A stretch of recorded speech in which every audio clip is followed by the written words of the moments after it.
I want to tell you a story.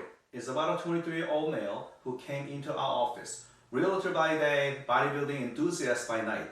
This guy lived about 70 miles from our office, but he was just as determined to build a better quality of life for himself as he was to build muscle.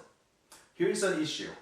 He was diagnosed by another physician with a Sherman's kyphosis. It's an excessive curvature of the middle back. He found us from the research paper and he wanted to know if we could help him. Garvin told me that he had to try everything from exercise to weight loss to dead hangs, physical therapy, and even the shrug method. Yet, nothing worked. He felt like he was more hunched over. It not only affected his exercise form, it affected his confidence. But even still, this man was going to fight for an answer to the problem. He knew there had to be one, and he wasn't going to stop until he found it. And that's when he found us. So, there we are at the beginning of the year 2023, January 5th. I have him in my office. I take him through his exam. He's not hurting at the moment, but boy is his body stiff. I'm looking at the guy, and I have the inclination to test for leg length discrepancy along with x-rays. The kyphosis was apparent in person, but even more profound in the x-rays. That leg length discrepancy x-ray I took had results that would shock anyone.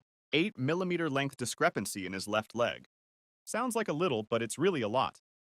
Soon after, we performed what is called a potential correction x-ray to see if his body would respond to our treatment. And would you look at that? It did. I couldn't wait to show him what we could do to help, and he couldn't wait to get things rolling. I have Garvin doing CBP EAT protocol, that's exercise, adjustment, traction. After the first 2 weeks, I gave him a thoracic denerol as a home orthotic traction unit. It's a start, but I know it's only the beginning.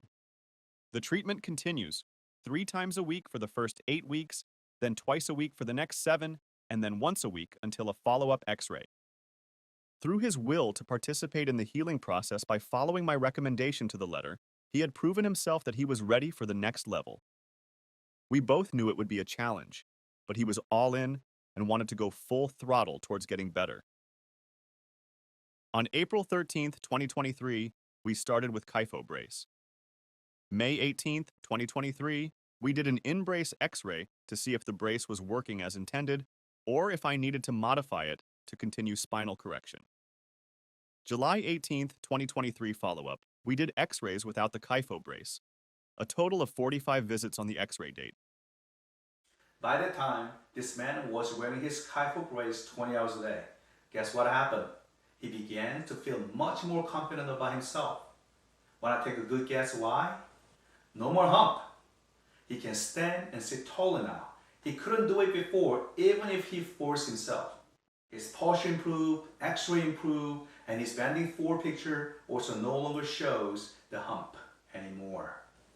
He was really happy about his progress, and I was happy to help. But here's the thing, folks. His healing isn't over. He will continue to do his homework with a skull balance exercise, movable exercise, and thoracic denerol as a means to develop and maintain his well-earned result. It's a lifestyle change that has changed his life for the better.